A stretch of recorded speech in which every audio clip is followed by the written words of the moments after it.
অল্প আমলও জান্নাতের পথ খুলে দিবে।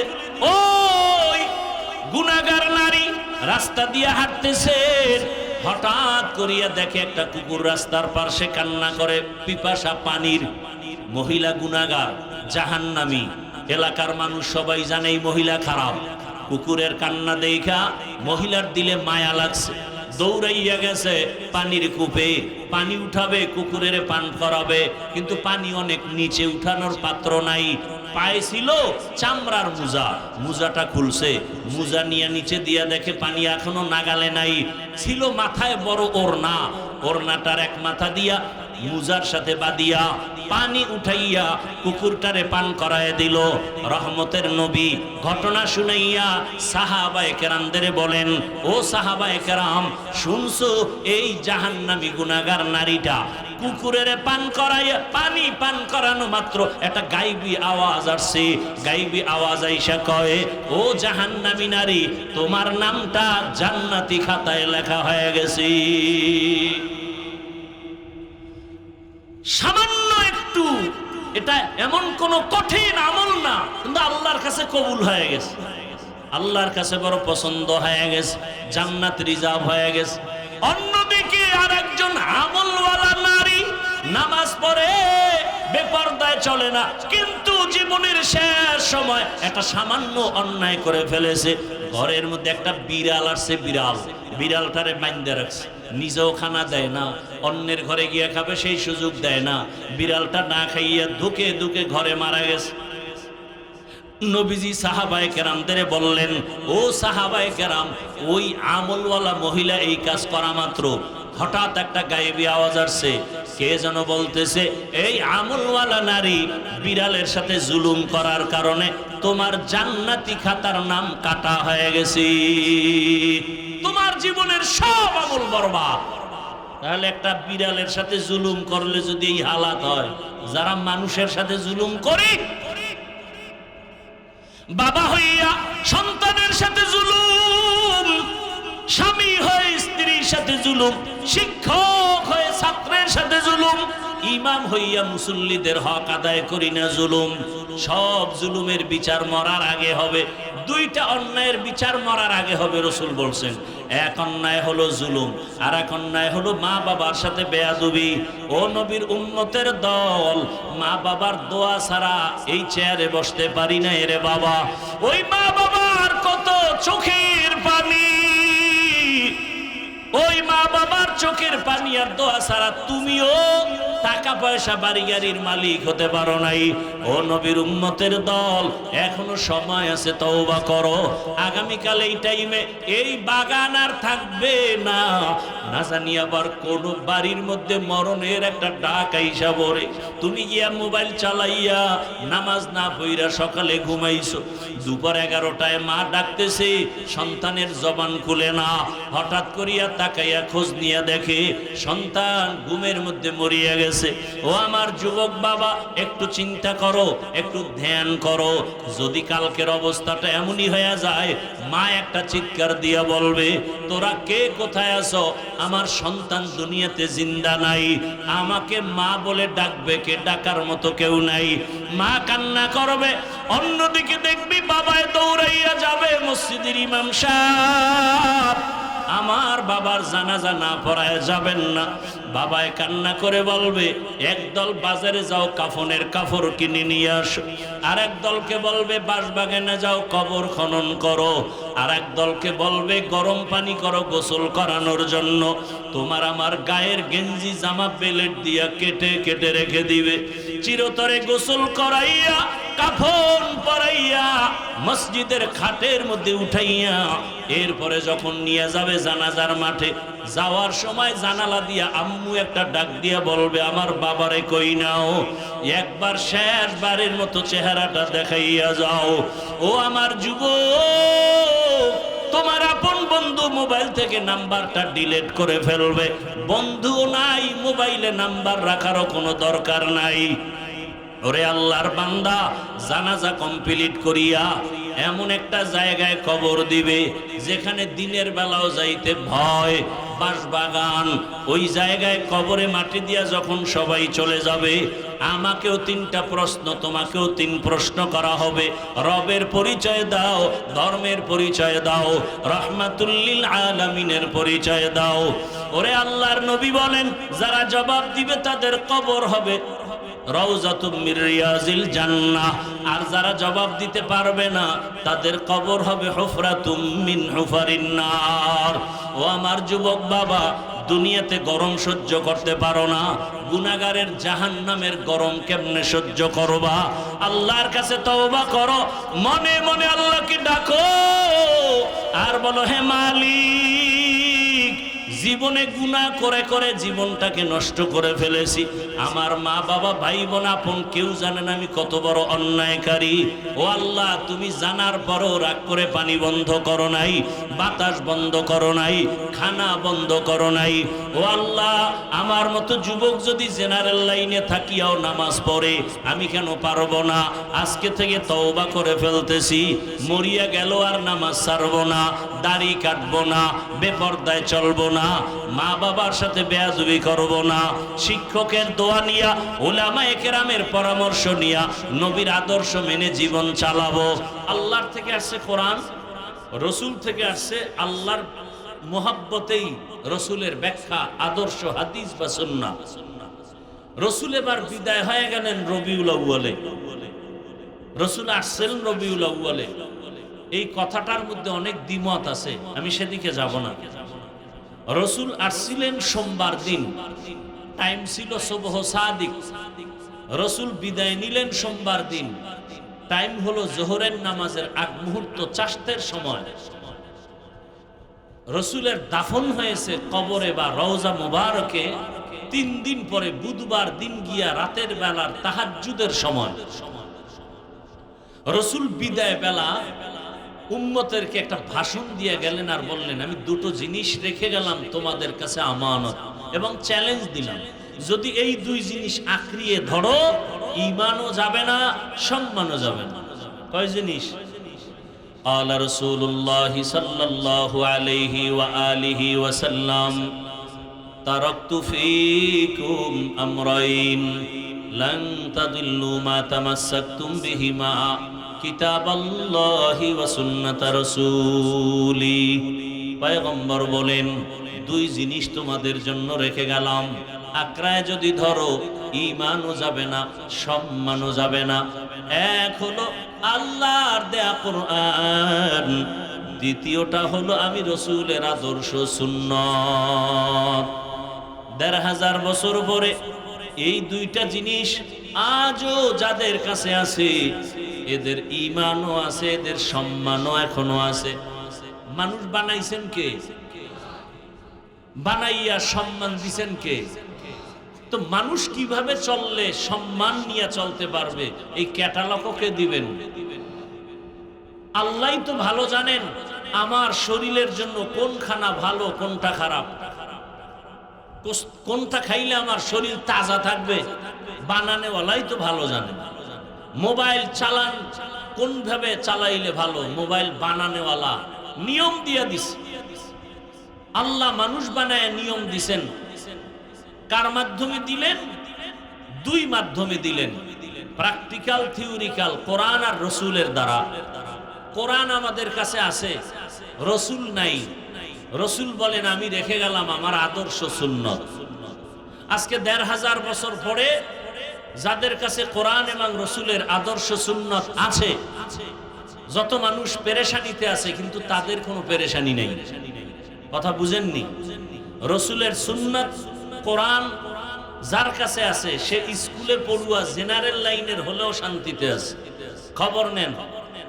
আর যাদের কাছে কোরআন ও রসুলের আদর্শ নাই, সে টুপিওয়ালা হলেও শান্তিতে নাই।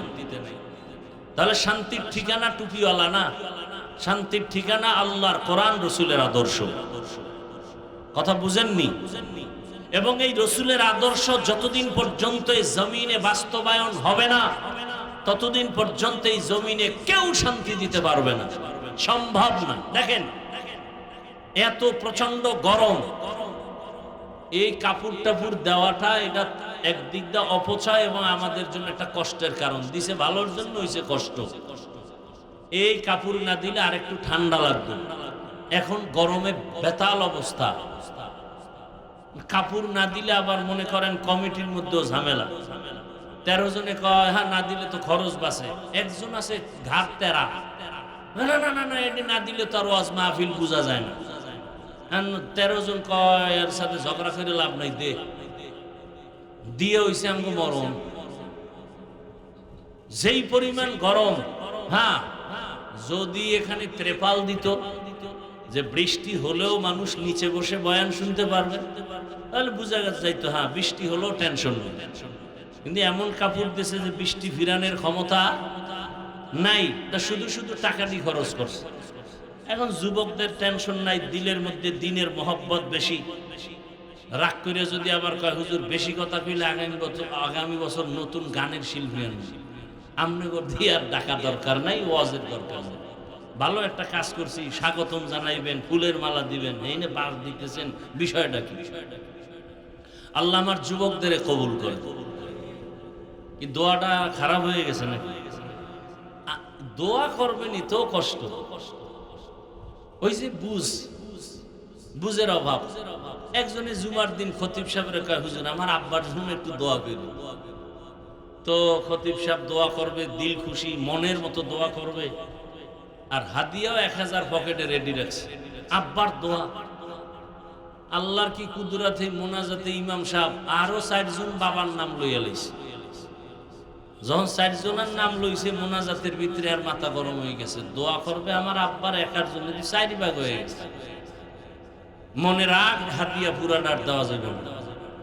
নামাজের পরে খুঁজে মুজা পকেট থেকে 200 বাইর করছে, বাইর কইরা হুজুরের দ্বারে যায়, রাগ মনে হাতের মধ্যে দিয়া কয় হুজুর নেন, এরমি কইরেন। আছে না নাই? আর একজন বুদ্ধিমান কইছে আব্বার জন্য দোয়া করেন। হুজুর এমন টাইট দোয়া দিছে মোনাজাতের পর কয় হুজুর হ্যাঁ বিশাল এক ভুল হয়ে গেছে। কি আব্বার নাম যে কইলেন না, এ দোয়া যদি আল্লাহ ভুলে আর একদিকে দিয়ে দেয়, আল্লাহ আব্বার নাম কর না, আল্লাহ যদি চিনে কিনা আরো তো টেনশন। আমি যা বলতেছি বাস্তবে এইরকম মূর্খতা আছে না নাই? দেখেন না জানাজা হইব, পিছন থেকে 4-5 জন হুজুর কি বাংলা নিয়তটা কোন দি? রসুল কি বাংলায় কথা কইছে? আপনি বাংলা পাইলেন কি? এইরকম মূর্খতা সমাজে আছে না নাই? কোরবানির টাইমে গরুটারে বাইন্দা জমিনে শোয়াইয়া জবাই দেওয়ার আগে হুজুরের কাছে দিছে চিঠি, 7 জন ভাগের নাম। এর নাম কি? ওয়ার্ডের নাম এত নাম্বার ওয়ার্ড, ইউনিয়ন এত, থানা এই, মায়ের নাম, বাপের নাম, বয়স, পুরো এক সিডি। পড়তে পড়তে তুই গরুর দফা ঠান্ডা। এত কেন? ও দিলের মোহাব্বত। কয় যে আব্দুর রহমান নামে যে আমার বাপের নামে দিতেছি, এই নামে তো বরিশাল যদি থাকে তো দোয়া তো হেদিকে যাবে। কঠিন হালাত। এই সব কিছুর মূলে বুঝের অভাব। বুঝ ঠিক হয়ে গেলে তখন আর হুজুর লাগবে না, কলেজের প্রফেসরও দাঁড়িয়ে রেখে দিবে, নামাজ শুরু করে দিবে, তার বুঝ ঠিক হয়ে গেছে। এই বয়ানের মূল মাকসাদ অন্তর ঠিক করা, বুঝ ঠিক করা। আমার বুঝ আপনার বুঝ এক না, এই জন্য আমি আপনাকে বুঝাইতে হয়। এই বুঝের অভাবের কারণে সব উল্টাপাল্টা আমাদের সমাজে। আল্লাহ সহি সমাজ আমাদেরকে দান করবে। তো যে আয়াত আমি পড়েছি তরজমাটা বলে নেই। তরজমা বলছি? বলি নেই, তরজমাটা বলি। আর বয়ান হবে আমার 1000 কষ্ট হোক, আমার ঘামে আমি অস্থির, তারপর আমার যত কষ্ট হোক বয়ান আমি আপনাদের ধৈর্যের উপরে করব। যতক্ষণ শুনতে চান ততক্ষণ করব ইনশাআল্লাহ। কিন্তু উঠলেই মোনাজাত দিয়ে দিই, সাথে সাথে হাত উঠাই ফেলবে। আর হাত উঠাইলে আর কোন দিন যে আর দেখা হবে আর হাত নামানো হবে এর কোনো হিসাব নেই। বুঝেন নাই কথা? আল্লাহ সবাইকে হেদায়েত দান করেন। আমাদেরকে আপনারা মোহাব্বত করেন স্বার্থের জন্য, নিঃস্বার্থে কেউ করে? নিঃস্বার্থে কেউ করে না। দেখেন না হুজুরদের সবাই ভালোবাসে, কিন্তু ভোট দিবে না। দিবে? জীবনও দিবে না। কইবে হুজুরের বেতন বাড়াও, হাদিয়া দাও। মহিলারাও না, হেরা চিন্তা করে হুজুর গো দেওয়ান মানি হাত মুজা পড়তে হইব, আইলেই পাও মুজা, বোরকা, নেকাব, মোটামুটি একটা জাহান্নাম শুরু হয়ে যাবে। এইরকম এক ধারণা নিয়ে বয়ে রয়েছে যে হুজুর গো আমগো গাছের ডাব যত আছে দিয়া দাও, কদু, তরকারি, মুরগি যা সব দাও। ওই যে বাহাদুরপুরের হুজুরের আইতো গাট্টি বইরা লঞ্চে হাতিয়া লয়ে যাবে, এলাকার ডাব, নারিকেল যা কিছু আছে, কিন্তু ভোট দিবে না আর ক্ষমতায় আনবে না। আনলেই ঝামেলা, এক ঝামেলা। ইসলাম মনে হয় জানি বিশাল এক আযাব। আর এক দল আছে না, এক মনে আযাব নাই, কিন্তু এরা চিন্তা করে যে না হুজুরেরা যদি আয় তো আমাকে চান্দাবাজি ধান্দাবাজি বন্ধ। এই আছে এক দল, হুজুরেরা আইলে চান্দাবাজি ধান্দাবাজি থাকবে না, চুরি চলবে না। কারণ হুজুর দেশে আইসা মানুষের জিম্মেদারি নিলে দেশে কিছু হোক বা না হোক দুর্নীতি আর জুলুম হবে না। আল্লাহ বুঝার তৌফিক দান করে। আচ্ছা আমাকে একটা জবাব দেন, তরজমাটা এখনো বলি নাই, এরপর ওই ব্যাখ্যা শুরু করব। কথা এসে গেছে যেহেতু বলিয়াই ফেলাই। আচ্ছা মানুষের জীবনে যত সমাধান আছে, সমস্যা আছে, কিয়ামত পর্যন্ত সব সমস্যার সমাধান কি কোরআন হাদিস তথা ইসলামে আছে? বুঝা শুনে বইয়েন, তাল মিলেন না, না আবারও বলেন। মানুষের জীবনের যত সমস্যা হতে পারে কিয়ামত পর্যন্ত সব সমস্যার সমাধান কোরআন হাদিস তথা ইসলামে আছে। পূর্ণাঙ্গ না আংশিক? খুব বুঝা কোন তো। শুধু রাষ্ট্রের ব্যাপারে কোরআন শরীফ দুর্বল। হ্যাঁ, রাষ্ট্রের ব্যাপারে সমাধান আছে। আচ্ছা এবার আপনার থেকে শুনেন, সুলাইমান পয়গম্বর গোটা দুনিয়া শাসন করেন নাই? এই কথা কি কোরআনে আছে? বলেন। জুলকারনাইন গোটা দুনিয়া শাসন করছেন না? এই ঘটনা কোরআনে আছে। ইউসুফ নবী মিশরের অর্থমন্ত্রী ছিলেন, এই ঘটনা কোরআনে আছে? আছে। রসুল মদিনার রাষ্ট্র চালাইছেন, এই ঘটনা ইসলামে আছে। আবু বকর, ওমর, ওসমান, আলী রাদিয়াল্লাহু আনহুম আজমাইন রাষ্ট্র চালাইছেন, এই ঘটনা ইসলামে আছে। কেন বলেন রাজনীতি নাই ইসলামে? দুর্নীতি নাই, পেটনীতি নাই, চান্দাবাজি নাই, ধান্দাবাজি নাই, ইসলামে রাজনীতি আছে। ইসলামে যদি না থাকে আর কোথায় থাকবে? যদি বলেন নাই তাহলে বোঝা গেল ইসলাম সব দিক থেকে পূর্ণ, রাষ্ট্রের ব্যাপার ইসলাম দুর্বল, কোরআন দুর্বল। তাহলে এই অন্তরে এই ধারণা থাকলে কি ঈমান থাকবে? বলেন। কোনদিন ঈমান থাকবে না। বরং আমি বলি ইসলাম আর রাজনীতি কেমন? সূর্যের সাথে আলোটা মিলিত যেমন, সূর্য থেকে আলো যেমন আলাদা করা যায় না, রাজনীতি থেকে ইসলাম আলাদা করা যায় না। ফুলের সাথে ঘেরানটা যেমন লাগানো, রাজনীতির সাথে ইসলাম তেমন লাগানো। ফুলের ঘেরান না থাকলে যেমন ফুল মূল্যহীন, কোনো দাম থাকে না, রাজনীতির মাঝে আল্লাহর কোরআন রসুলের আদর্শ না থাকলে ওটা রাজনীতি থাকে না, দুর্নীতি আর পেটনীতি হয়ে যায়। রাজনীতি মানি ইসলাম, ইসলাম নাই তো দুর্নীতি। ইসলাম কি বলে? কর্মচারী কাজ করবে, ঘাম ঝরার আগে বেতন দাও। ইসলাম কি বলে? মালিক যেই প্লেটে খাবে গোলাম একই প্লেটে খাবে। ইসলাম কি বলে? কারো সাথে মিথ্যা প্রতারণা করা যাবে না। কোন ক্রেতা কাপড় কিনে নিছে, ফেরত দিতে চাইলে নিয়ে নাও। রসুল কয় মনে কষ্ট লাগছে, কষ্ট নিস না, ওই কাপড়টা ফিরে যদি টাকা দিয়ে দাও। রসুল বলেন ওই টাকা দান করার সমান সওয়াব পেয়ে যাও। ইসলাম কত শান্তি! এই যে এতগুলো মানুষ আপনার এখানে বসছেন, দুনিয়ার কোন টাকাওয়ালারা যদি এই মাঠে এই মানুষগুলো জমা করতে চাইতেন তাহলে ফ্রি গাড়ি দেওয়া লাগতো না? তাও তো এই জান্নাতি মানুষকেও আইতো না, সব গাঞ্জাখোরের আয়ে ভরে যেত। কথা ঠিক না? এরপরে আসার পরে ভিআইপি চেয়ার দেওয়া লাগবে না, ফাঁকে ফাঁকে নাস্তা নাইলে চেয়ারের বাড়ি, তো তার বিসমিল্লাহ লাগে না। হাই রে ফিডা, বাতাসে খালি চেয়ার উড়ে, কেউ কয় নেতা উড়ে নেতা। ঠিক নি? কি ফিডা ফিডি? আর এখন এমন দুনিয়া, আপনাকে মারার জন্য শত্রু লাগবে না, আপনি যে দল করেন সেই দলের মানুষই, সেই দলের বন্ধু আপনাকে মারার জন্য যথেষ্ট। আলাদা দলের লোক লাগবে? কইব যে এই এলাকায় চান্দাবাজি করবো, কয় না স্যার অমুকে বাধা, ওরা মাইনাস কর। আমার চান্দাবাজি ধান্দাবাজি করতে যে বাধা হবে তাকে কি করো?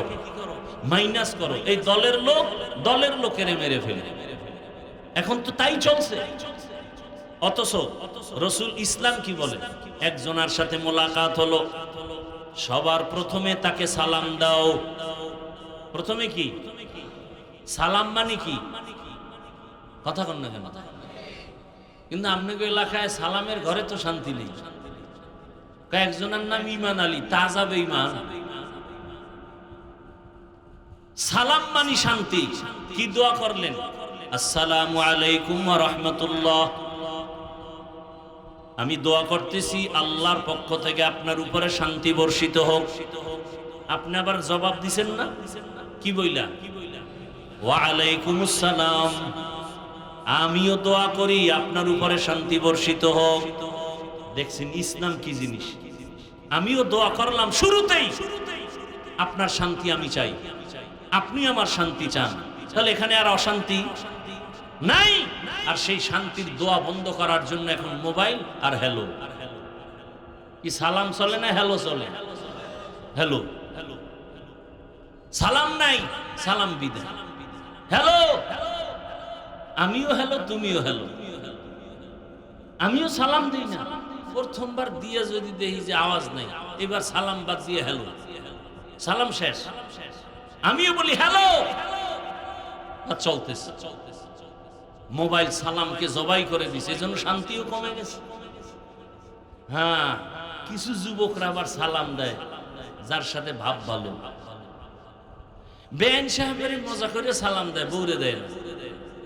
কি স্বাস্থ্য ভাই সালাম দেয় স্বাস্থ্য বোনেরে, যেগুলো হারাম।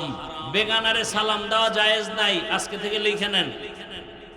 বেগানাকে সালাম দেওয়া কি নাই? জায়েজ নাই, কারণ সালামে মোহাব্বত বাড়ে, কিন্তু ওই মোহাব্বতে তো বিপদ। ওই মোহাব্বতে কি বিপদ, এজন্য বেগানাকে সালাম দেওয়া যাবে না। আল্লাহ বুঝার তৌফিক দান করে। ইসলাম কি বলে? ছোটকে স্নেহ করো, ছোটরা তোমরা বড়কে সম্মান করো। তুমি তোমার ঘরে ঢুকতেছো, ইসলাম বলে ঢুকার আগে বাহির থেকে জোরে সালাম দাও।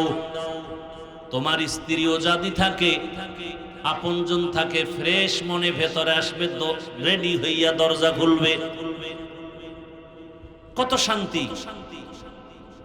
ইসলামের মধ্যে জুলুম নাই, মিথ্যা কথা বলা যাবে না, কাউকে ধোঁকা দেওয়া যাবে না, কারো হক নষ্ট করা যাবে না, বাবা হইয়া সন্তানের গালি দেওয়া যাবে না, সদ্যট হইয়া বাবার সাথে বেয়াদবি চলবে না, স্বামী স্ত্রীকে ছোট ইজ্জত নষ্ট করে কথা বলতে পারবে না, স্ত্রী ও স্বামীর সাথে উল্টা পাল্টা কোনো আচরণ করতে পারবে না।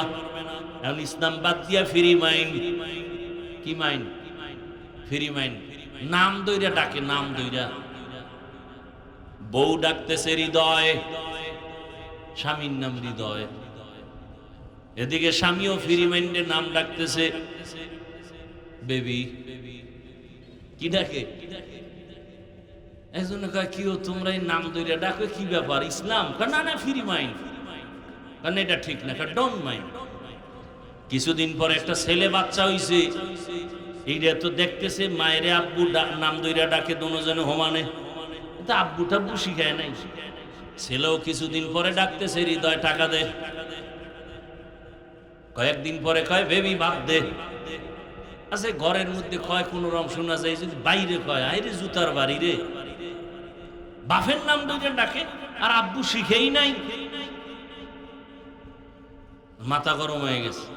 মানুষের সামনে যদি নাম দইরা ডাকে, মান সম্মান শেষ। কি করা যায়? বুদ্ধি কই ভাই? এ গোপন কথা, সবার সাথে তো বলাও যায় না। কথা হলো উকিল বাবারে ডাকো। উকিল আছে না? বিয়ার কি কি বলে এলাকায়? উকিল। এই আর কাম, কোন দিকে যাম?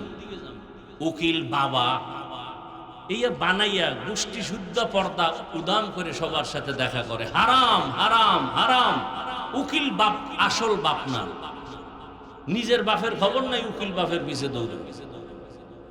উকিল বাবারে ডাইকা কয় বিপদ পড়ছি করি কি, ফ্রি মাইন্ডার চলে না, তো বুদ্ধি দিয়ে কয় শোন প্রতিদিন 1 ঘন্টা রিহার্সাল দেওয়া লাগবে। কয় কি? সন্তানের মাঝখানে বসাইয়া স্বামী আর স্ত্রী দুই দিক থেকে, স্ত্রী একবার স্বামীরে ডাকবি আব্বু, আর আব্বু বউরে কয় মাঝে মাঝে ডাকবি আম্মু। বাস এই রিহার্সাল চলতে থাকবে। সন্তান যদি শিখতে শিখতে মাসখানে এরম রিহার্সাল দেও, তাহলে সন্তান আস্তে আস্তে আব্বু আম্মু শিখবে। আচ্ছা, এই ঘটনা সমাজে স্বামীরে নাম ধরে ডাকে বউ আছে না নাই? আবার স্বামী স্ত্রীর নাম ধরে ডাকে আছে না নাই? অথচ রসুলের কি রসুলের আদর্শ, স্ত্রীদেরকে নাম ধরে ডাকেন না। রহমতের নবী একদিন এশার নামাজ পড়ে মসজিদে নববীর পাশের হুজরাটা আম্মাজান আয়েশা রাদিয়াল্লাহু আনহার, আম্মাজান আয়েশা রাদিয়াল্লাহু আনহার সাথে বয়ান দি 3 ভাগের 1 ভাগ হয়ে গেছে, তরজমা ছাড়াই। হায় হায়। আম্মাজান আয়েশার ঘরে আইসা নবী ডাক দিলেন, ও হুমায়রা। কি ডাকছেন? নবী আদর করে ডাকলেন হুমায়রা। আম্মাজান আয়েশাকে ডাকলেন আর বললেন, আয়েশা আজকের রাত্রটা আমি ছুটি চাই, আজকের রাত। আম্মাজান ভাবলেন যে নবী বোধহয় অন্য কোনো বিবির ঘরে যাবেন, সেই জন্য মনে হয় ছুটি চায়। তো রসুল যদি কথা বলেন, আম্মাজান তো বাধা দিবেন না। আর আম্মাজান বাধা, রসুল এখানে অনুমতি চাইলেন কেন? এক উম্মতের শিক্ষা। দ্বিতীয়, আম্মাজানের বয়স তত বেশিও না।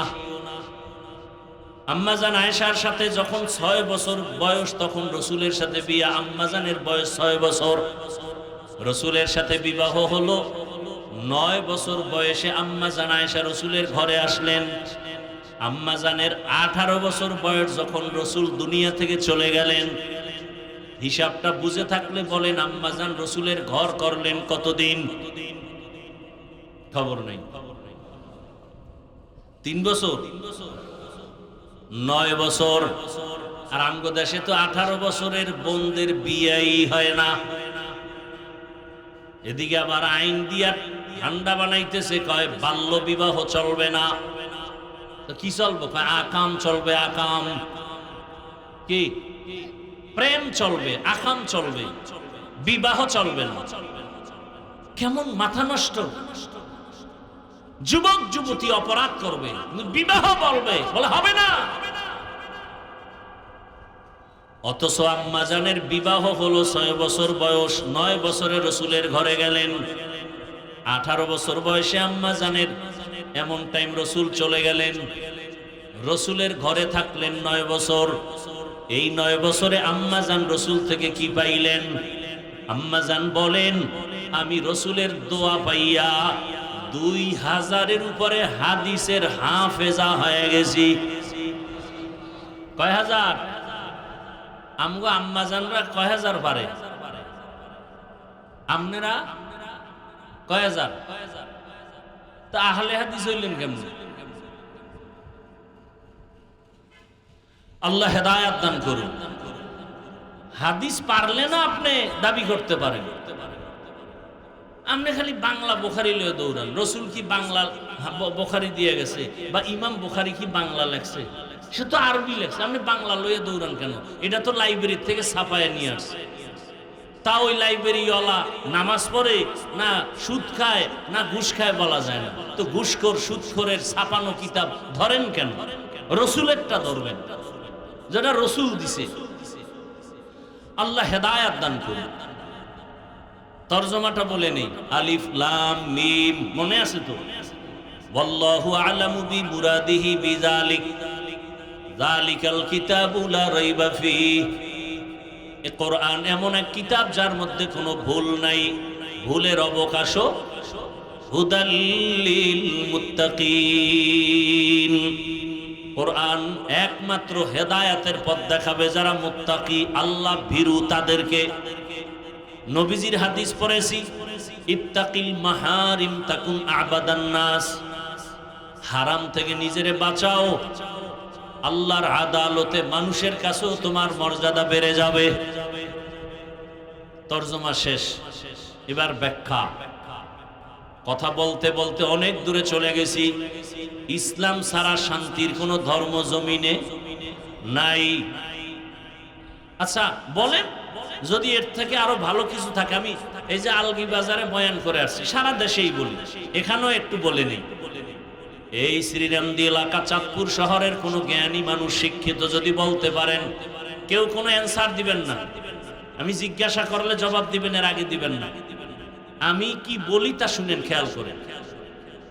আমাকে যদি কেউ দাঁড়ায় বলতে পারেন, হাফিজ ভাই, রসুলের আদর্শ থেকে আরো সুন্দর আদর্শ শেখ মুজিবুর রহমান সাহেবের মধ্যে আছে, আমি হাফিজুর রহমান ঘোষণা দিয়ে গেলাম, আল্লাহর কসম আমি রসুলেরটা বাদ দিয়া শেখ মুজিবুর রহমান সাহেবেরটা নিব। বুঝেন কথা, বুঝেননি? ভালো করে বুঝেন। কেউ যদি বলতে পারেন, হাফিজ ভাই, রসুলের আদর্শ থেকে জিয়াউর রহমান সাহেবের আদর্শ আরো ভালো, আমি সবার সামনে বললাম, আল্লাহর কসম রসুলেরটা বাদ দিয়া জিয়াউর রহমান সাহেবেরটা আমি গ্রহণ করব।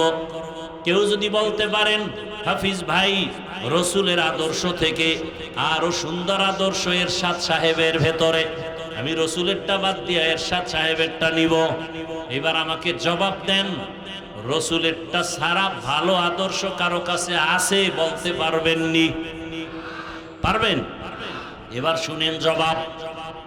এক জবাবে বলে দেই, আমি যুবকদের কাছে একটা আবদার করতেছি ইদানিং, 200 থেকে 250 টাকা লাগতে পারে একটা পেস্টুন বানাবা, 2 ফিট 3 ফিট কয়েকটা বানাইয়া বাজারে বাজারে পেস্টুন গুলো ঝুলাইয়া দাও।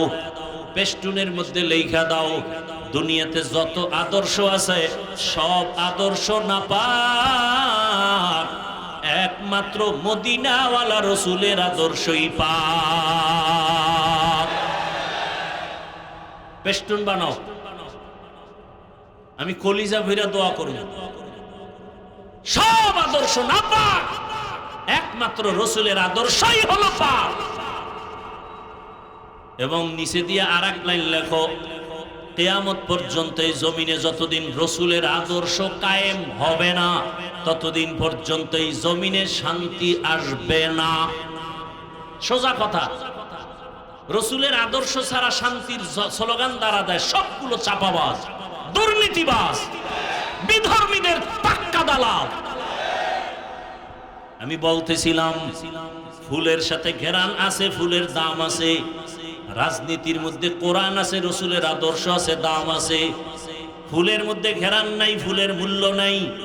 আল্লাহর কোরআন নাই, রসুলের আদর্শ নাই, ওরা রাজনীতি নাই, কোনো মূল্য নাই। মানুষের শুধু অশান্তি, আর কিচ্ছু না, শুধু অশান্তি।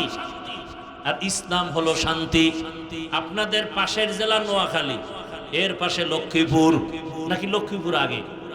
হ্যাঁ, লক্ষ্মীপুর জেলার একটা থানা আছে কমলনগর, আসেনি? কমলনগর থানার মধ্যে একজন বুজুর্গ আছেন, হাফিজি হুজুরের জামাতা, বড় মুসাল্লাম বুজুর্গ, খালিদ সাইফুল্লাহ দামাত বারাকাতুহুম। তিনি কিন্তু উপজেলা চেয়ারম্যান হয়ে গেছিলেন।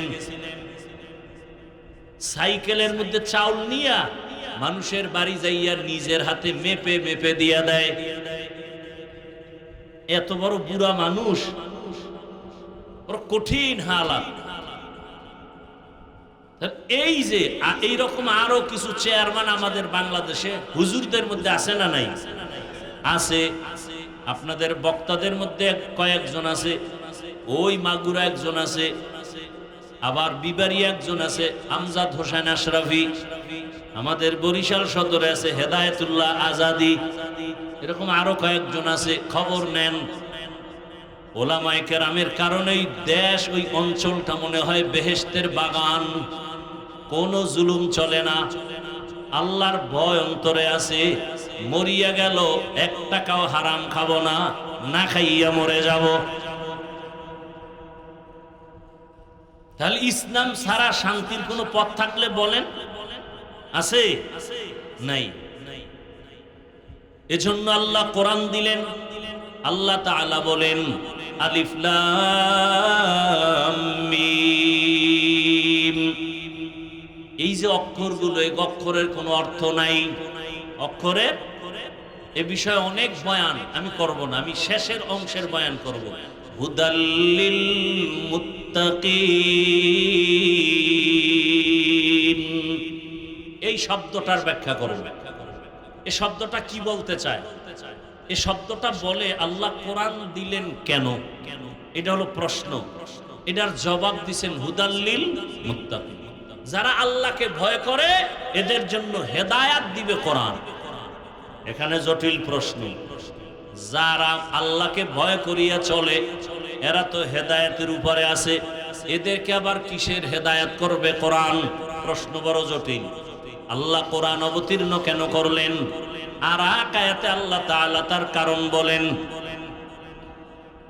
শাহরু রমাদানাল্লাযী উনজিলা ফীহিল কুরআন হুদাল লিন্নাস ওয়া বায়িনাতিন মিনাল হুদা ওয়াল ফুরকান। রমজানে কোরআন অবতীর্ণ করেছি, সারা দুনিয়ার যত মানুষ, সব মানুষের হেদায়েতের জন্য, সব মানুষের হেদায়েতের জন্য আল্লাহ কি দিবেন? এখানেও প্রশ্ন, দুনিয়ার সবাই হেদায়েত পাইছেনি, তাহলে আল্লাহর ওয়াদা গেল কই? দুনিয়ার সব হেদায়েত পাওয়া তো দূরের কথা, আজকের এই মাঠের মানুষের মধ্যে হেদায়েতের বড় অভাব। যদি এই মাঠের মানুষ হেদায়েত পাইতো, জীবনটা গেলে গলায় ছুরি লাগাইতো, দাড়ির মধ্যে অস্ত্র লাগাইতো না।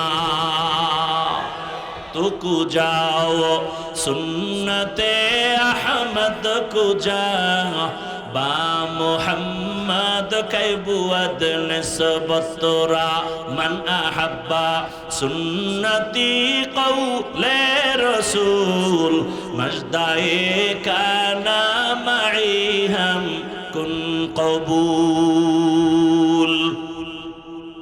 মনে আসেনি কথা কি? আম্মা জান আয়েশার ঘরে ঢুকে রাসূল বললেন, হুমায়রা আজকে রাতের জন্য আমাকে একটু ছুটি দাও। মনে আছে না? মনে রাখেন, আম্মা জানেরাও মনে রাখবেন। পর্দার আড়ালের আম্মা জানেরা, ও আমার কলিজার যুবক, ভালো করে বুঝো, এই যে এত কষ্ট করে বয়ান করি, একবারও বলি নাই, বয়ানের শেষ পর্যন্ত একবারও বলবো না টুপিওয়ালা হও, তাবলিগে যাও, কওমি মাদ্রাসায় যাও, আমার মতো হুজুর হও, একবারও বলি না, একবারও বলবো না। বরং বলে যাব, এ যুবক, স্কুল ছাড়বি না, কলেজ ছাড়বি না, চাকরিজীবী বাবারা চাকরি ছাড়বেন না, ব্যবসা ছাড়বেন না, ওখানে থাইকা কিভাবে জান্নাত পাবেন সেই পরামর্শ দিয়ে বিদায় নিব। স্কুল কলেজে পড়ে তুমি ডাক্তার হইও, দোয়া করে যাই, কলিজা পড়ে দোয়া করি। স্কুল কলেজে পড়ে তুমি ইঞ্জিনিয়ার হইও, তুমি প্রফেসর হইও, লেখাপড়া করে তুমি ওসি হইও, এসপি হইও, ডিসি হইও, এমপি হইও, মন্ত্রী হইও, তবে একটা অনুরোধ, বেয়াদব হইও না। কি হইও না? লিকুল্লি শাইইন জিনাতুন ফিল ওয়ারা ওয়া জিনাতুল মারই তামামুল আদাবি আজ খুদা খাহি মে তৌফিক আদব বেআদব মাহরুম গাশত আজ ফজলে রা। এই মাইকলারা ঘুমায় কই? ওরা বিড়ি টানতে গেছে মনে হয়। কই? এই যে এত সাউন্ড, কষ্ট হইতেছে, খুব কষ্ট হইতেছে। এত চিল্লান লাগেনি। কথা বলবো আরামে টাইমে নিয়ে যাইব, আমার ধাক্কায় ভিতরে ঢুকাইতে হবে। আল্লাহ, আর কিছুক্ষণ বসবেন? আল্লাহ সবাইকে কবুল করেন। আসলে বললেই তো বসা যায় না, কারণ এখানে আসতেও কপাল লাগে, বসতেও, মোনাজাত দিয়ে যাইতেও কপাল লাগে। অনেকে আসছে শ্রীরাম দিয়ে ওয়াজ হবে, আর আমারও তো একটা আশা, কয়েকটারে জিগাইলাম অমুকে কই অমুকে কই, কয় নাই। এটা কথা হইল, মোহাব্বতে আসলাম কত বছর পর, আপন যাদের চিনি এরা তো থাকবে। যাই হোক, আসলে কপাল আসছে ঠিক অনেকে, কিন্তু প্যান্ডেলে বসে নেই। এরা দোকানপাটে আড্ডা দিতেছে, আছে না নাই? হ্যাঁ, কয়েকটা জিনিস পাওয়া যায়। এক তো মাইকের আওয়াজও পাওয়া যায়, আবার সেখানে যুবক যুবতীর মেলাও আছে, খাওয়ানো আছে। বাড়ির থেকে আসছে ওয়াজে যায়, কিন্তু কপালে বেহেশতের বাগানে বসার কপাল হয় নাই। এখানে আসতে কপাল লাগে, বসতেও কপাল লাগে। আবার একদল বসছে কিন্তু মোবাইল সামনে লইয়া কলবের দরজা বন্ধ করছে। সব বয়ান মোবাইলে ঢুকে, কলবে কিছু নেই। এরপরে মোনাজাতের পরে যদি মোবাইলটা মোটামুটি হারাইয়েই যায়, তা আমও গেল, সালাও গেল। মোনাজাতের সব জায়গায়। আর চাঁদপুরে তো এটা হবেই, কারণ এই চাঁদপুর, নোয়াখালী, এই সাইডে একটা চক্র আছে। এই যদি বলি আমার সাথে যারা মুসাফা করবেন, সাক্ষাৎ করবেন, লাইনে আসেন, ওরা এখানে ধাক্কা ধাক্কি, মানে পুরো বেতাল অবস্থা। এর মধ্যে একজন নাই নাই নাই, কি মোবাইল নেই, এখন মোবাইল নিচে চোরে, হে খুঁজে মাটির মধ্যে, মনে হয় এটার তলে কেউ ঢুকাইছিল। আল্লাহ হেদায়াত দান করুন। তাহলে বয়ান শুনলেন, সব বৃথা হয়ে গেল। কলবের মধ্যে কিছু নেওয়ার চেষ্টা করেন। আল্লাহ সবাইকে তৌফিক দান করে। তোমরা কি পিছন থেকে মাইক দিছো?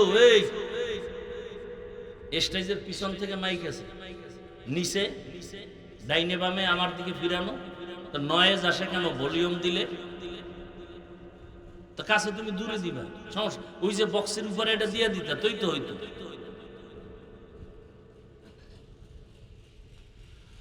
আল্লাহ, তাহলে আরেকটু সামনে আগাই না? শেষ না করতে পারলো, আমি বলছি না আপনারা বসা থাকলে আমি চেষ্টা করব। আল্লাহ চাইলে সব হয়, বান্দা চাইলে কিছুই হয় না। আল্লাহ সবাইকে কবুল করে। আল্লাহ কোরআন কেন পাঠাইলেন তার দুইটা আয়াত আমি শুনেছি। আর এক আয়াত আল্লাহ বলেন, ওয়ানুনাজ্জিলু মিনাল কুরআনি মা হুয়া শিফাআ ওয়া রাহমাতুল লিল মুমিনিন। আল্লাহ বলেন, আমি কোরআন থেকে বারবার অবতীর্ণ করলাম ঔষধ। ঔষধ সেবন করে সুস্থ না অসুস্থ? দুনিয়ার সব মানুষ অসুস্থ, ঔষধ হলো কোরআন।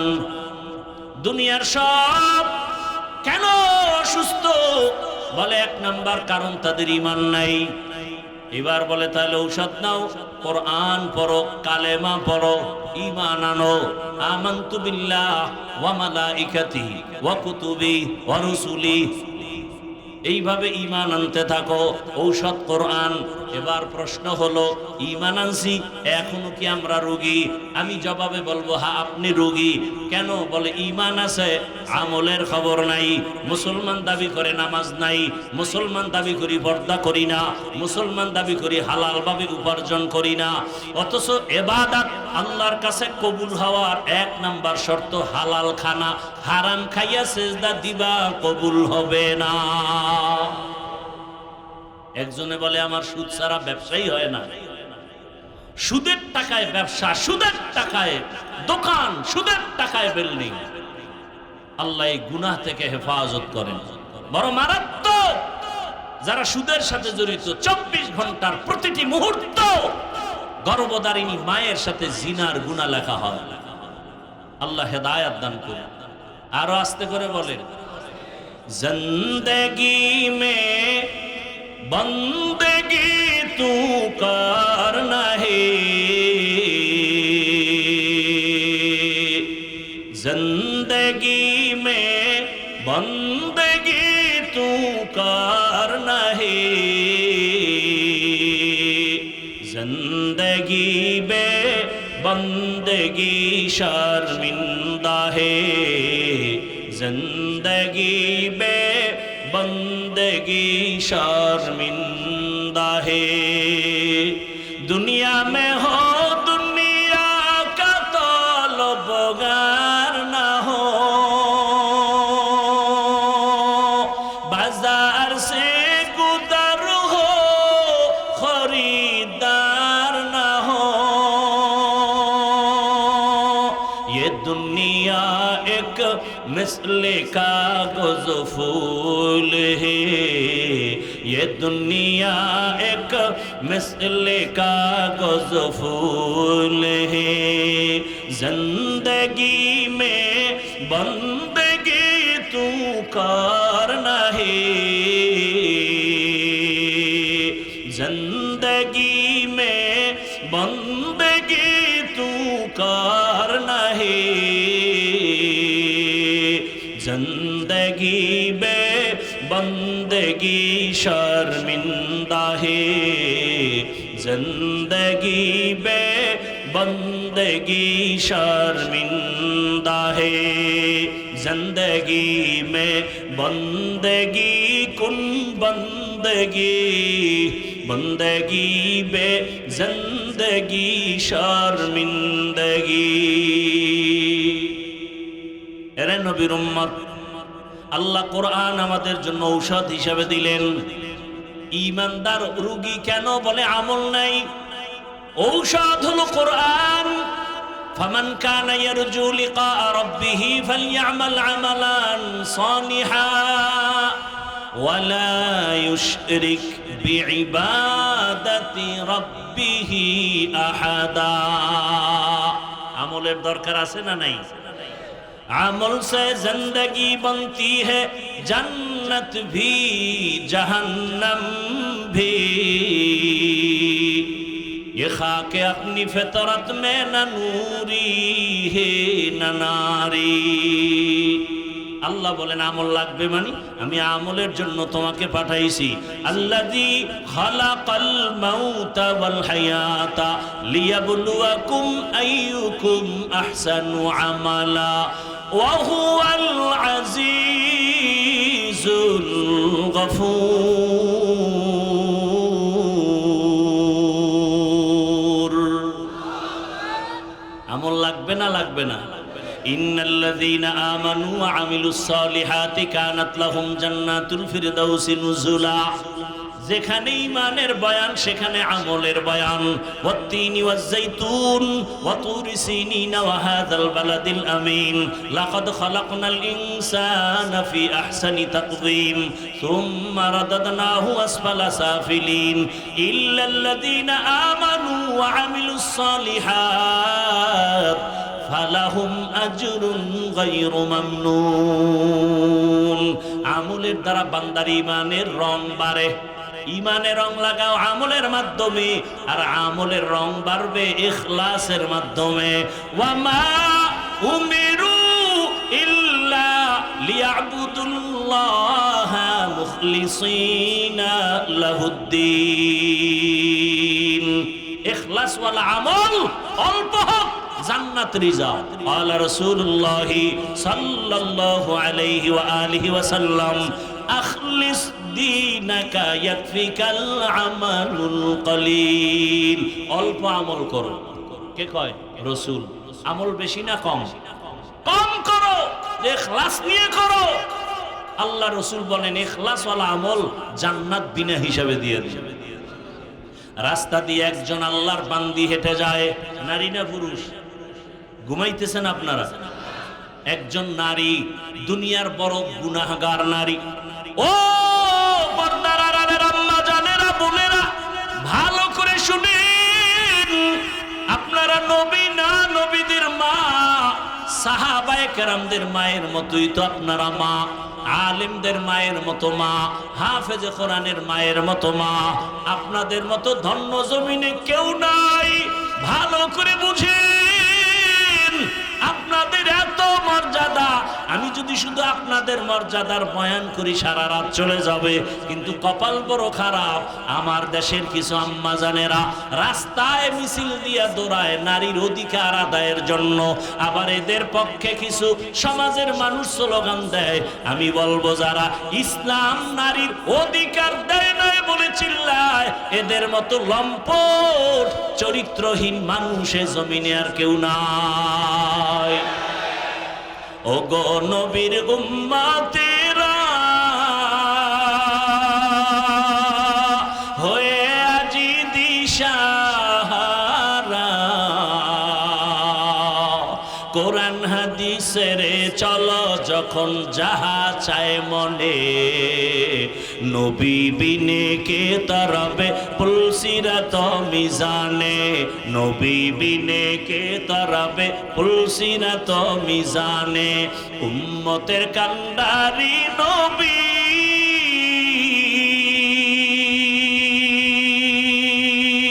কাঁদেছেন উম্মতের লাগে, এখনো কাঁদেন নবীজি শুয়ে মদিনার পানে, নবী বিনে কে তরবে পুলসিরাত মিজানে, নবী বিনে কে তরবে পুলসিরাত মিজানে। নবী আমার জীবন ভরে দিনের লাগি কষ্ট করে, দান দান শহীদ করিলেন ওহুদেরই ময়দানে, নবী বিনে কে তরবে পুলসিরাত মিজানে, নবী বিনে কে তরবে পুলসিরাত মিজানে। ঈমানওয়ালা রোগী কেন? বলে আমল নাই। এবার প্রশ্ন হাফিজ ভাই, আমি রোগী? আমি বলবো হ্যাঁ। কেন? বলে আমল করে, নামাজ পড়ে, রোজা রাখে, দান করে, কিন্তু এই আমলের মধ্যে ইখলাস নাই। কি নাই? এই জন্য আবু হুরায়রা রাদিয়াল্লাহু আনহু থেকে হাদিস বর্ণিত, রহমতের নবী বলেন, হাসরের ময়দান যেদিন কায়েম হয়ে যাবে, হিসাব নিকাশ শুরু হবে, সবার আগে তিনজন ব্যক্তি জাহান্নামে চলে যাবে। আল্লাহ তাদের জাহান্নামে দিয়ে দিবেন। কয়জন? তিনজন ব্যক্তি। দুনিয়ার সব বিবেকবানরা বলে এই তিনজন জান্নাতে যাবে বিনা হিসাবে, অথচ রসুল বলেন কিয়ামতের দিন এই তিনটা লোক জাহান্নামে যাবে সবার আগে। এক নাম্বার ব্যক্তি গলা কাটা শহীদ, ইসলামের জন্য যুদ্ধ করে শহীদ হয়ে গেছে।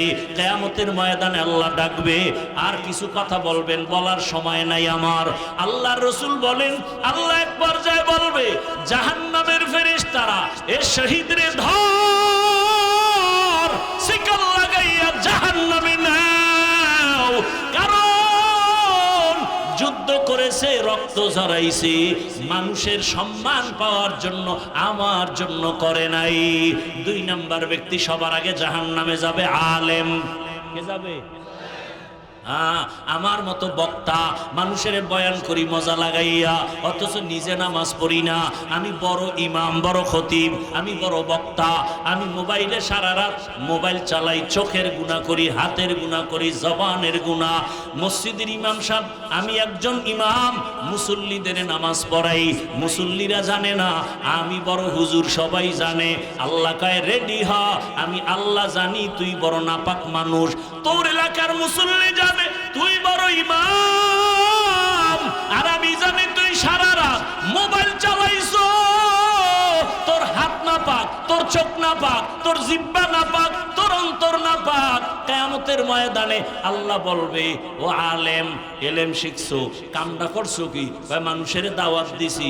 তো মানুষে জানে তুই বড় হুজুর, আমি তো ভিতরের খবর জানি। তোর নামটা ছোট দিলে মাথা গরম, আমার নাম কেন পোস্টারে ছোট? মাওলানা লেখে নাই কেন মাথা গরম? আল্লামা লেখে নাই কেন মাথা গরম? কয় নাম্বার? কয় 6 নাম্বার, নিচের লাইনে নাম কেন? আমার নাম সবার উপরে দাও, তাহলেই দিল খুশি।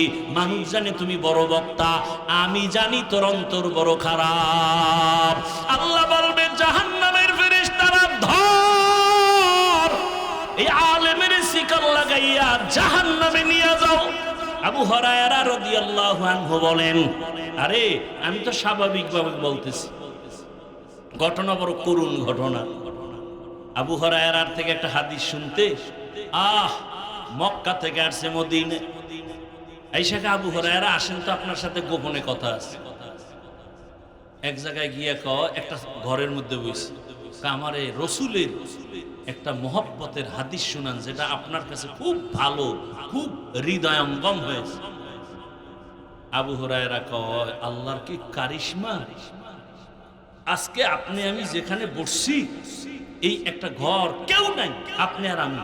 ঠিক রসুলের ওই হাদিসটা আমি শোনাবো, যেই হাদিসটা রসুল শুনাইছেন একটা ঘরের মধ্যে আমি আর রসুল ছাড়া কেউ ছিল না।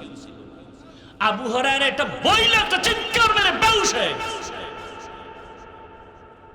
হুশে আসার পরে সাহাবী বলেন, আবু হুরায়রা বেহুশ হয়ে গেলেন কেন? বলে, ওই সময়ের কথা মনে পড়েছে রে সাহাবী, ওই ঘরের মধ্যে আবার রসুল, যেই রসুলের চেহারাটা দেখার জন্য আমি খানা খাইতাম না, বাড়ি যাইতাম না। আমার রসুলের কথা যেন মুক্তা ঝরে, না খাইয়া ক্ষুধার তৃষ্ণায় রাস্তায় পড়ে গেছে, মানুষ আমারে পাড়ায় গেছে। রসুল আমার একটা ঘরে বসাইয়া এমন তাওয়াজ্জু দিয়েছে, রসুল আমার এমন বরকত দিয়েছে, রসুল ওই ঘরের মধ্যে বৈশা হাদিসটা আমারে শুনাইছে। বইলা আবার একটা চিৎকার মাইরা বেহুশ হয়ে গেছে। সাহাবী বেকারার হয়ে গেলেন, বিষয়টা কিনা জানি। আবার আবু হুরায়রা মরে যায়। কয়বার বেহুশ হইল? আবার হুশে আসছেন। আবু হুরায়রা আপনি বেহুশ হয়ে গেলেন দুইবার, কারণ কি? বলে, আমার রসুলের মায়া অন্তরে ধাক্কা লাগায়। এইরকম এক নির্জন ঘর, আমার রসুল আর আমি ছাড়া কেউ ছিল না। রসুল আমাকে যেই হাদিসটা সেই দিন শুনাইছেন ওইটাই শুনাবো, এটা বইলে আবার বেহুশ, চিৎকার মেরে বেহুশ। তিনবার বেহুশ হইয়া এই হাদিস শুনাইলেন, এই যে ঘটনাটা শুনাইলেন। আবু হুরায়রা কান্না করে, রসুল বলছেন কিয়ামতের দিন গলা কাটা শহীদ জাহান্নামে যাবে। জাহান্নামে সবার আগে তিনজন ব্যক্তি ঢুকবে, সবার আগে। এর মধ্যে একজন শহীদ, আর একজন আলেম, আর একজন হবে মাদ্রাসা মসজিদে যারা দান করে দানবীর। এই দান করনেওয়ালা দানবীর কিয়ামতের ময়দানে সবার আগে জাহান্নামে যাবে। কেমন ভয়ঙ্কর হবে জাহান্নাম! মাদ্রাসায় দান করলেন, আল্লাহ বলবে টাকা পয়সা দিছি, করছো কি? আরে এই যে মসজিদ বানাইছি, চাঁদপুরের জমিনে কত মাদ্রাসা, কত মসজিদ। হ্যাঁ, মানুষে তো জানে, তাই আমি তো তোর ভিতরের খবর জানি। টাকা দিছো 50,000, চায়ের দোকানে চাপাবাজি করছো, মসজিদ আমি কইরা দিছি। এরকম চাপাবাজ নাই? টাকা দেয় 50,000, কয় পুরা মাহফিল আমি করাইছি। টাকা দেয় 50,000, কয় মাদ্রাসা তো আমরা চালাই। এইরকম এহসান জিতলায় নেই। আল্লাহ বলবেন, ফেরেশতা ধর, শিকল লাগায় দানবীরের জাহান্নামে নিয়ে যাও। জাহান্নামে তিন ব্যক্তি সবার আগে ঢুকবে রে বাবা। বলে, শহীদের অবস্থা যদি এমন হয়, আলেমের অবস্থা এমন হয়, দানবীরের অবস্থা এমন হয়, একটু চিন্তা করেন আপনার আমার উপায় কি হবে? একটু চিন্তা করেন। ও যুবক, কিসের আশায় আজকে আনন্দের ঘোড়া দৌড়াইতেছ? ফেসবুক চালাও, আকামি দেখো খালি, ভালো খবর কি দেখো না রে বাবা। কয়দিন আগে আমি বাইতুল্লাহর সফরে ছিলাম, সেই সময়ের ঘটনা তোমাদের লক্ষ্মীপুরের খবর নাই। বিদেশ থেকে টাকার পাহাড় স্বর্ণ অলংকার নিয়ে দেশে আসছে, গাড়িতে উঠছে স্ত্রী সন্তান সহ, বাড়ি যেতে পারে নাই। বাড়ি যাওয়ার আগে গাড়ি পানির মধ্যে পড়ে গেল, চোখের সামনে সন্তানও লাশ, চোখের সামনে স্ত্রীও লাশ হয়ে গেলে দেখো নাই।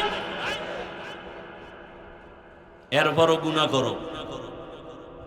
ঘুমের মধ্যে কত যুবকের লাশ, পানির মধ্যে কত যুবকের লাশ, গাড়ির চাকার তলে কত যুবকের লাশ। ও পর্দার আড়ালের আম্মা জানেরা, কয়দিন দুনিয়ায় বাহাদুরি করবেন? চাঁদপুরের এপার ওপার কয়টা মার্কেট আছে, কয়তলা আছে, কোন জায়গায় কি দোকান আছে, ঘুরতে ঘুরতে জীবন শেষ। স্বামীর টাকা গোপনে গোপনে গুনাহের কাজে ব্যয় করছেন। কত ধানে কত চাল মরার আগেই টের পেয়ে যাবেন। অশান্তি নেমে আসবে জীবনে। যুবকদেরকে বলবো, বাবারা, আল্লাহর কোরআন সিনায় লাগাও, আল্লাহর কোরআন পড়ো, রসুলের সুন্নতের মালা গলায় লাগাও। আমি একটু আগেই বলেছি, আমি একবারও বলবো না স্কুল ছেড়ে দাও, কলেজ ছেড়ে দাও, তাবলিগে যাও, পীরের কাছে যাও। বরং আমি বলবো তুমি ডাক্তার হও, কি হইও না, বেয়াদব হইও না। সব জায়গায় কথাটাই বলি। বলতে পারো হাফিজ ভাই বেয়াদব হব না, কথার ব্যাখ্যা কি?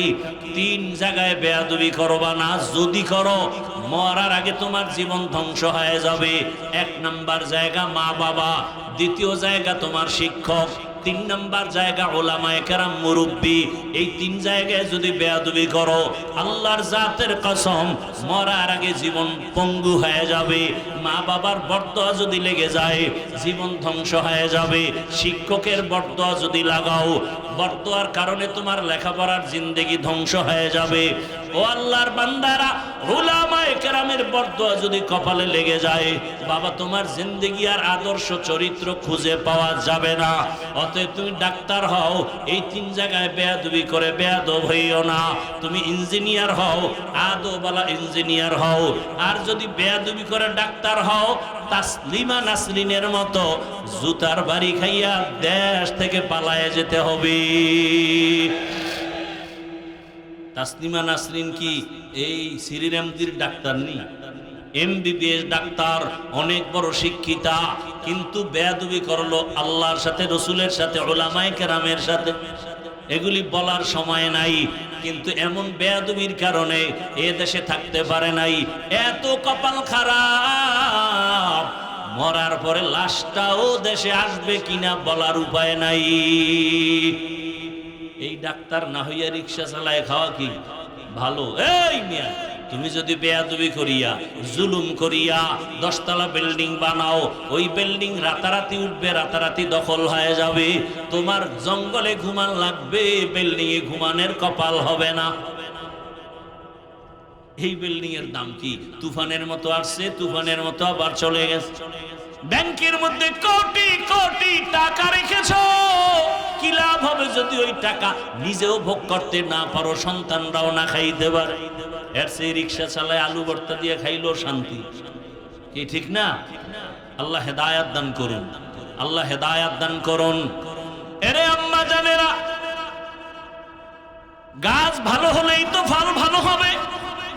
আপনাদের সন্তানদেরকে যত বয়ান শুনাইছি, আপনারা যদি একটু চেষ্টা না করেন, কামিয়াবির দরজা খুলবে না রে আম্মা জান। এই দুনিয়াতে যত ভালো ভালো সন্তান আসছে মায়ের আদর্শের কারণে। এজন্যই তো বিশ্ব বরেণ্য দার্শনিক, জবরদস্ত ওলিয়ে কামেল বুজুর্গ ইমাম গজালি রহমাতুল্লাহ আলাইহি লিখেছেন, প্রত্যেকটা সন্তানের জন্য শিক্ষিকা হলো প্রাথমিক তার মা। মা যা শিখায় তাই শিখে। মা সন্তানের শিখায় কি? তুমি বিদায় বেলা সালাম দিয়ে কও আল্লাহ হাফেজ, সন্তান তাই শিখে। আর এক আম্মু শিখাইছে সালাম ঠালাম না, টাটা দাও টাটা। বাচ্চা কি শিখছে? কথা বলেন না কেন? টাটা দেয়। দেখবেন ঘরের আম্মা যান, আপনি যখন নামাজ পড়েন আপনার বাচ্চাটাও কিন্তু আপনাকে দেখে। আজান যখন হয়ে গেছে, মাথার কাপড় টাইনা দিছেন, ওযু বানাইছেন, দেখেন পরীক্ষা কইরা ওই বাচ্চাটাও কিন্তু মায়ের পাশে পাশে বাথরুমে যায়, ওয়াশরুমে গিয়া মাও ওযু বানায়, বাচ্চা ওযু বানায়। বাচ্চা ওযু বানাইতে গিয়া হাত গোসল কইরা ফেলাইছে, ও তো আর নিয়ম কানুন বোঝে না। মা আইসা যায় নামাজে দাঁড়াইছে, বাচ্চাও মায়ের পাশে যায় নামাজে দাঁড়াইছে। মা বুকের মধ্যে হাত বেঁধে তেলাওয়াত শুরু করেছেন, আলহামদুলিল্লাহি রাব্বিল আলামিন আর রহমানির রহিম মালিকি ইয়াউমিদ্দিন। বাচ্চা তো বুঝে না মা কি করে, দেখে ঠোঁট নাড়ায়, বাচ্চাটাও মাছের মতো ঠোঁট নাড়ায়। দেখছেন নি কারবার? নামাজ নাই, বউ আনছেন ডানা কাটা ভরি, দেখবেন কচু ডানা কাটা ভরি লয়েছে ঘরে, বুঝেন নাই তো? ডানা কাটা ভরি মানি ও ঘরে আইলি ডানা কাটবে। কিছুদিন আইয়া কয় তোর মায়ের ডানা ভালো না, কিছুদিন পরে কয় তোমার বাবার ডানাও ভালো না। এখন এই স্বামী কথা কর্মুখী কয় এই বাড়ি সেইটা শহরে ফ্ল্যাট লইয়া স্ত্রী এক রাস্তায় দৌড়ায়, স্বামী আর এক রাস্তায় দৌড়ায়। কিছুদিন পরে কয় তোর ডানাও ভালো না। ওরে ফকির বানাইয়া এইবার হিজরত করছে ভিন্ন দিক। কথা বলেন ঠিক নি? বড় কঠিন হালাত। এরে আমার যুবক, কত যুবকের ব্যবহার দেখলে মনে হয় রুমাল দিয়ে পা মোছাইয়া দেই। ঢাকা কলেজে গিয়ে দেখো তোমার মতো যুবক কলেজে ক্লাস করে পাগড়ি লাগানো, বড় দাড়ি বড় জামা নাই। ও যুবক বাবা বলো তুমি কেন পারো না? তোমার মতো যুবক এই চাঁদপুরের আশেপাশে কি তোমার নজরে নাই? স্কুলে পড়ে, কলেজে পড়ে, নামাজও পড়ে। সত্য কথা বলো, বলো তুমি পারো না কেন? অবশ্যই হয়তো মা বাবার কপাল পুরায় দিছে, বরদোয়া লাইগেই গেল নাকি, না শিক্ষকের সাথে বেয়াদবি করেছো, নাকি আলেম ওলামার সাথে বেয়াদবি করে ফেলেছো। না হয় এমন কপাল কেন হবে? তোমার মতো কত যুবক জেনারেল লাইনের মানুষ, র্যাব, আর্মি, পুলিশ, বিডিআর নামাজ পড়ে, তুমি কেন পারো না? রাস্তায় গাড়ি চালায় কত ড্রাইভার নামাজ ছাড়ে না, বলো তুমি কেন পারো না? তোমার মতো কত যুবক তাকায় দেখো, চাকরি করে, ব্যবসা করে, শ্রমিকের কাজ করে, নদীর মধ্যে মাছ ধরে, নামাজ ছাড়ে না, বলো বাবা তুমি কেন পারো না? এখনো সময় আছে, তওবা করো, মা বাবার দোয়া নাও, শিক্ষকের দোয়া নাও, উলামায়ে কেরামের পরামর্শ নিয়া রসুলের আদর্শের মালা গলায় লাগাও। জীবনে তো অন্যায় কম করলা না, মনে চাইছে নামাজ পড়বা না, পড়ো নাই, মনে চাইছে দাড়ি রাখবা না, রাখো নাই, মনে চাইছে সারা রাত মোবাইল চালাবা, চালাইছো, মনে চাইছে পার্কে পার্কে ঘুরবা, ঘুরছো। এখনো কি তওবা করবা না? হায়াতের বাকি কয়দিন? ও পর্দার আম্মা জানেরা, অল্প আমলও জান্নাতের পথ খুলে দিবে। ওই গুনাহগার নারী রাস্তা দিয়ে হাঁটতেছে, হঠাৎ করিয়া দেখে একটা কুকুর রাস্তার পাশে কান্না করে, পিপাসা পানির। মহিলা গুনাহগার, জাহান্নামী। এলাকার মানুষ সবাই জানে এই মহিলা খারাপ। কুকুরের কান্না দেখা মহিলার দিলে মায়া লাগছে, দৌড়াইয়া গেছে পানির কূপে, পানি উঠাবে, কুকুরের পান করাবে, কিন্তু পানি অনেক নিচে, উঠানোর পাত্র নাই। পায়ে ছিল চামড়ার মোজা, মোজাটা খুলছে, মোজা নিয়ে নিচে দিয়া দেখে পানি এখনো নাগালে নাই। ছিল মাথায় বড় ওড়না, ওড়নাটার এক মাথা দিয়া মুজার সাথে বাদিয়া পানি উঠাইয়া কুকুরটারে পান করায় দিল। রহমতের নবী ঘটনা শুনাইয়া সাহাবায়ে কেরামদের বলেন, ও সাহাবায়ে কেরাম, শুনছো এই জাহান্নামী গুনাহগার নারীটা কুকুরের পান করাইয়া, পানি পান করানো মাত্র একটা গাইবী আওয়াজ আসছে। গাইবী আওয়াজ আইসা কয়, ও জাহান্নামী নারী, তোমার নামটা জান্নাতি খাতায় লেখা হয়ে গেছে।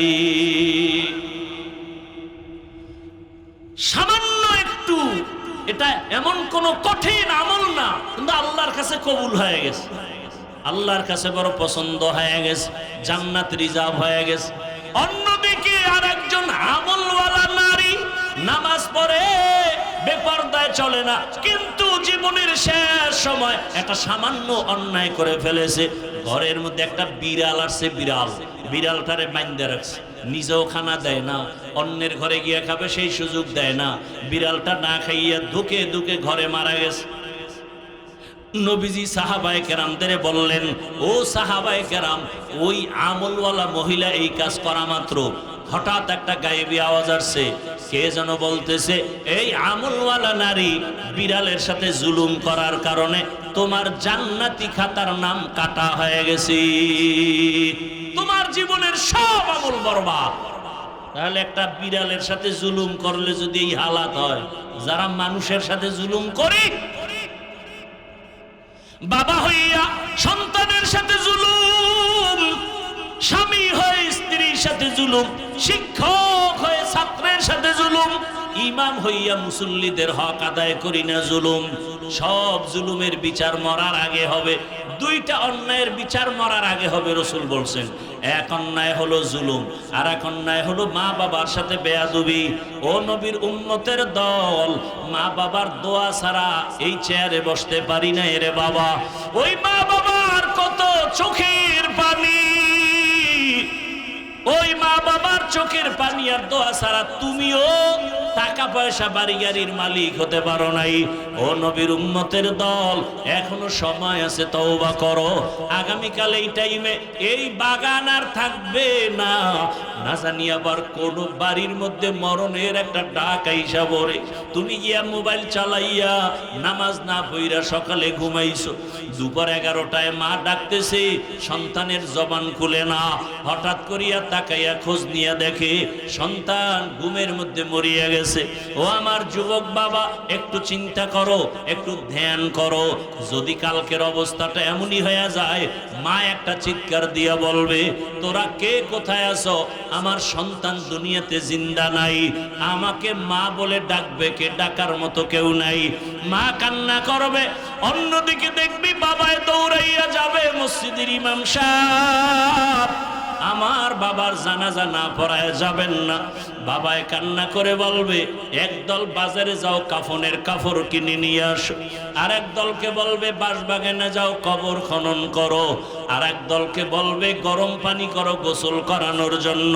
তোমার আমার গায়ের গেঞ্জি জামা বেলেট দিয়া কেটে কেটে রেখে দিবে, চিরতরে গোসল করাইয়া কাফন পরাইয়া মসজিদের খাটের মধ্যে উঠাইয়া এরপরে যখন নিয়ে যাবে জানাজার মাঠে, যাওয়ার সময় জানালা দিয়া আম্মু একটা ডাক দিয়া বলবে, আমার বাবারে কই নাও, একবার শেষবারের মতো চেহারাটা দেখাইয়া যাও।